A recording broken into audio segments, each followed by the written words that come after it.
Okay, welcome to Dynamics of Healthcare, and we're going to be going over the introduction to infection control. And actually, the entire class is going to be helping me out on this, or most of the class is going to be helping me out on this Edpuzzle. All right. So, infectious microorganisms, the things that actually cause disease and infections. All right. So, first, we're going to have Emily explain to us what a pathogen is. Emily Hill. It's like a disease, Or just be louder. a disease-causing microorganism. Okay, so something that causes a disease, it could be a microorganism means that it's living. It doesn't necessarily mean that it has to be living. All right. Emily Duarte, can you tell us some of the main places where we can find these pathogens that are really bad? Some of the places, they are present in almost all environments, but some specific places are in hospitals, and those are called nosocomial infections. And then just your day-to-day life from animals to humans, and those are called zoonotic infections. Excellent. Thank you so much. All right. So, Nate, could you go over one of the examples of a type of prokaryotic infectious disease causing microorganism?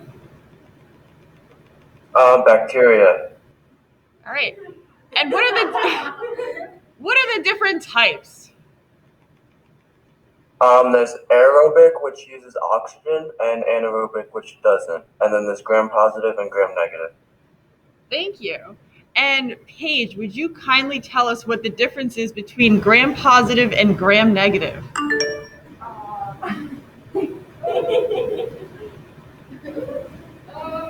Gram-positive is bacteria that is picking up the dye of the cell wall. Good. So if you didn't hear Paige, gram-positive and gram-negative relate to how we can identify bacteria based on how their cell walls take in certain dyes. So unlike human cells, bacteria have cell walls, and those cell walls will take up certain dyes, which is just like a diagnostic tool that we really use to identify different types of bacteria. All right.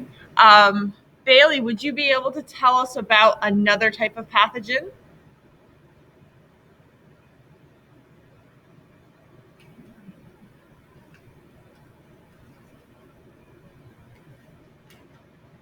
Sanaya, would you be able to tell us about another type of pathogen? Another type of pathogen is viruses, which are yeast infections. Okay, so Oh no, never mind. Viruses. viruses, good. So what's the difference between viruses and the other types of pathogens mentioned in this slide?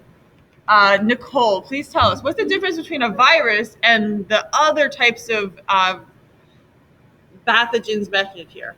Viruses aren't considered living. Good. So viruses are not considered living organisms. All right. This is because they do not have the smallest unit of life, which is a cell. So if you look at the arrangement of this virus here, this is a bacteriophage. It's a specific type of virus that attacks bacteria. So this is a bacteria getting attacked here. It's not a human cell. We can tell that because it has a cell wall. All right. But the virus does not have the parts of a normal cell. What are the three components that all cells must have?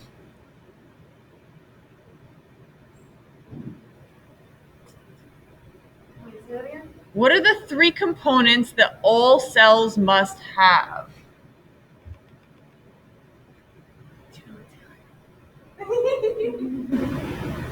Taylor, would you please tell us one of them?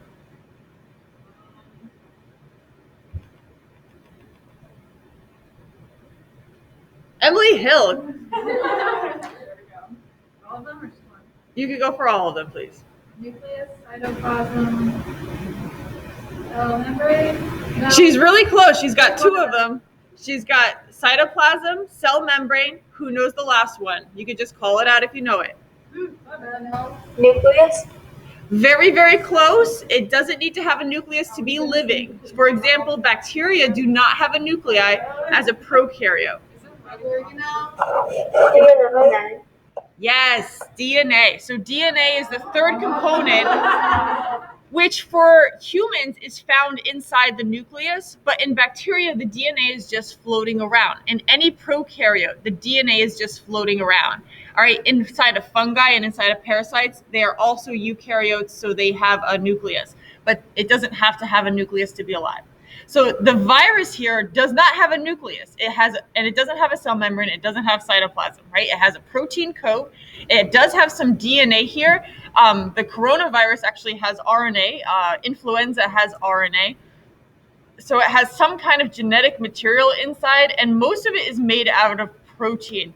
Okay, and much like a computer virus, what it is doing is it is going to hijack the DNA of whatever living thing that it is attacking, so that that living thing is then told to produce more protein coats and DNA for this virus, so the virus can reproduce using something else. It cannot reproduce on its own, which is another way in which it's not considered living. It doesn't have the components of a cell, and it cannot reproduce on its own. All right. Let's see. Franny, could you tell us about another type of pathogen?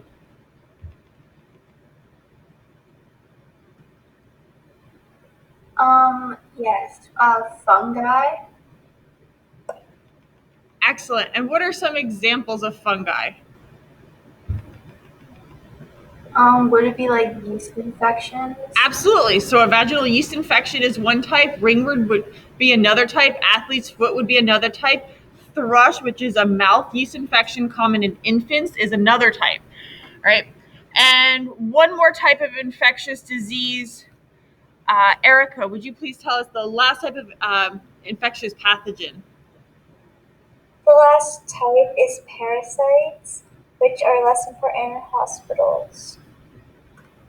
Okay, so parasites include protists like malaria or worms like tapeworm. Okay. All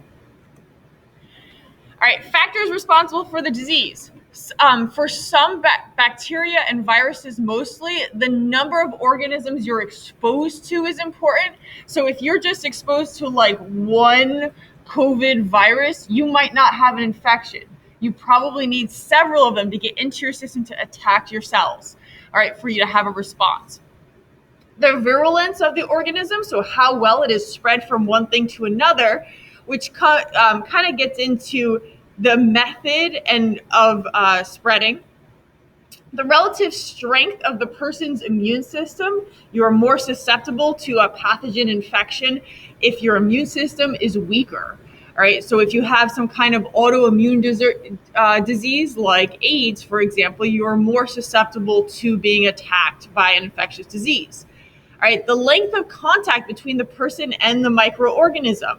This is one of the things we talk about in COVID all the time. How long were you sitting next to the person who had COVID?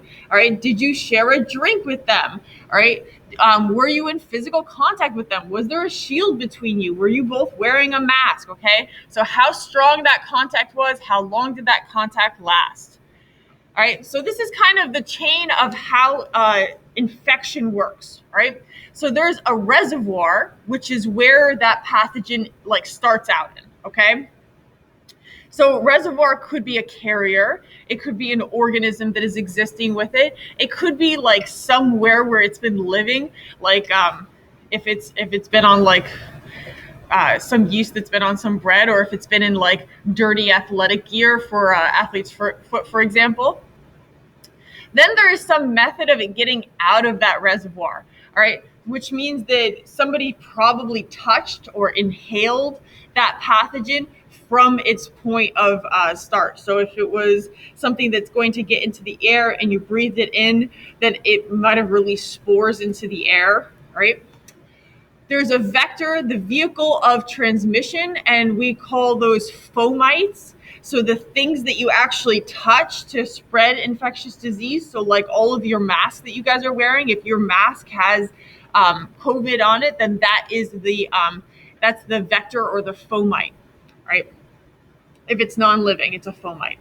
All right. There is the portal of entry, right? So this is how it got into whoever the victim is or the patient is, all right? And then that victim or patient has to be a susceptible host. Otherwise, they're not going to continue to spread it. So if somebody is being exposed to COVID through someone else, but they have antibodies or they've gotten the vaccine and they're resistant to it already, then they're not a susceptible host, and then that chain of infection will not continue. All right. And we are going to stop there.